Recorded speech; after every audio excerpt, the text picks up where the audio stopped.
In 2026, something fundamental has changed inside Iran's leadership. For decades, the Islamic Republic treated war as the ultimate failure, something to avoid unless the regime faced extinction. Diplomacy, proxy warfare, and strategic patience were the preferred tools. That's no longer the case. Today, Iran's leadership increasingly views controlled confrontation, not diplomacy, as the less dangerous option for regime survival. This video explains why Tehran believes that, what assumptions it's making, where those assumptions may be wrong, and why this shift makes the region and global energy markets far more unstable. This is not an argument for war. It's an explanation of how Iran's strategic thinking has evolved and why that evolution is dangerous. Why diplomacy now looks like a dead end to Tehran.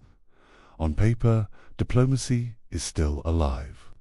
The US and Iran met in Oman on the 6th of February 2026. But inside Iran's security establishment, these talks were widely viewed as structurally stacked against them. Here's how Tehran sees it. From Iran's perspective, negotiations are no longer about sanctions relief in exchange for nuclear constraints.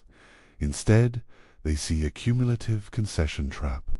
The US position now links the nuclear program, ballistic missiles, regional proxy networks, and internal human rights issues. From Tehran's view, that's not negotiation, it's gradual strategic disarmament. And there's a deeper issue: credibility. After the June 2025 12-day war, Israeli strikes, and the collapse of Iran's land corridor through Syria, Iranian leaders believe any agreement signed in 2026 could be reversed or enforced militarily at will. So in their calculus, diplomacy locks in weakness. Deterrence requires confrontation. This doesn't mean Iran prefers peace to war. It means they believe talking no longer reduces risk. Part 2. War as a tool of domestic survival. External strategy is only half the story. The bigger driver is internal.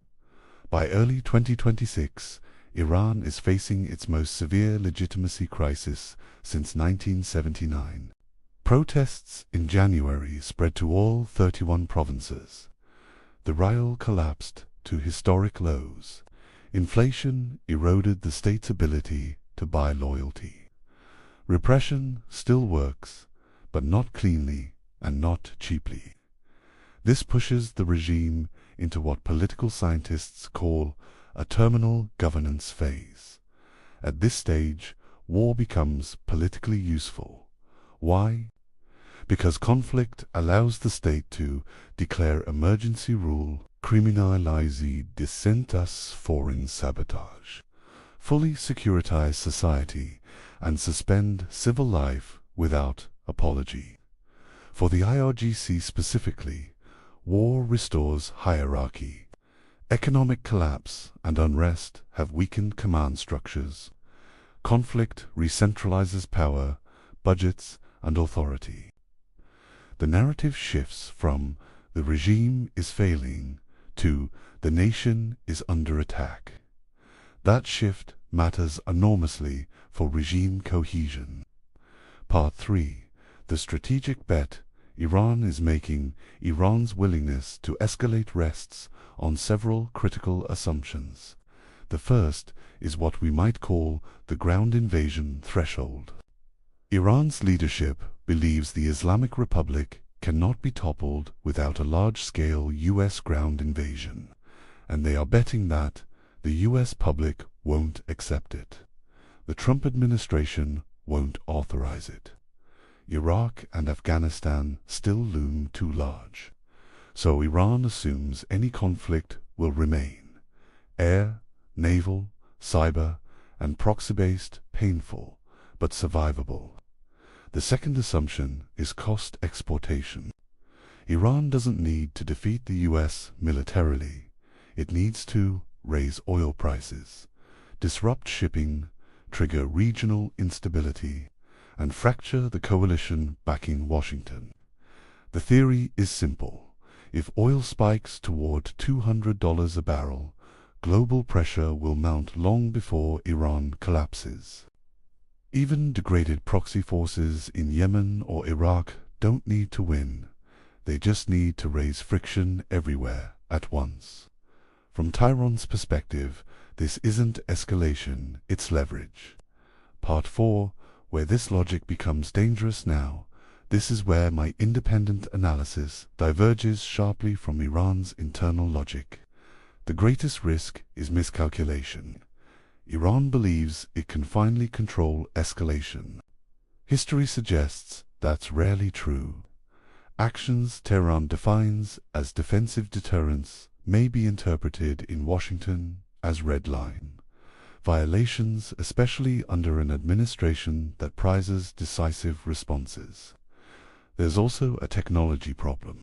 Iran's strategy still relies heavily on dispersal, fortification, saturation tactics, but the 2025 strikes showed that U.S. and Israeli capabilities in stealth, cyber, AI-enabled targeting, electronic warfare have eroded the effectiveness of Iran's fortress approach. In short, Iran may be overestimating how much punishment it can absorb while still retaining control. And escalation dynamics don't pause for recalibration. Once casualties rise, political logic on both sides changes rapidly. Part 5. What this means going forward. The most important takeaway is this. Iran no longer treats war as policy failure. It treats controlled conflict as a strategic reset mechanism. That doesn't mean Tehran wants full-scale war, but it does mean risk tolerance is higher. Red lines are blurrier, and deterrence signaling is more aggressive. This raises volatility even without open conflict. Markets, allies, and adversaries now have to price in shorter escalation ladders, less diplomatic off-ramps, and more frequent crisis moments. So, what does this all mean? Iran believes it loses slowly at the negotiating table. It believes it can endure and possibly regain leverage through sustained, high-intensity tension. That belief may be wrong, but what matters is that Tehran now acts as if war is a tool, not a catastrophe. And once a state crosses that mental threshold, the entire region becomes far less stable, even if the war everyone fears never fully arrives.